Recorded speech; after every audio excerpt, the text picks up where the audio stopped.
Yes, Doc. Kailangan kong gawin ito para tuluyan na mapunta sa akin si Melonyo. Tama pa bang maghiganti ako?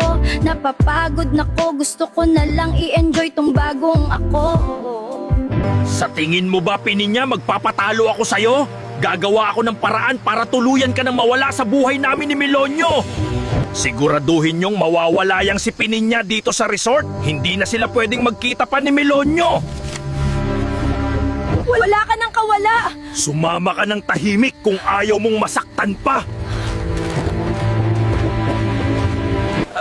Melonyo, wait lang ha. Sagutin ko lang tong tawag sa clinic. Mukhang emergency kasi.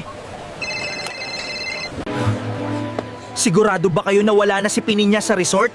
Kailangan ko nang gawin ang sunod kong plano. Parang may mali akong nararamdaman kay Limonyo. Sino kaya ang kausap niya? Nasaan ka na ba, Pininya? Ilang araw ka nang nawawala. Sagutin mo tong phone mo.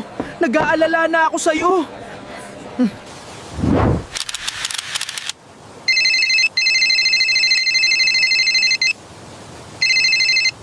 Doktor, pupunta na ako sa clinic mo bukas ng umaga. Gawin na natin ang procedure para sa aking pagbabago.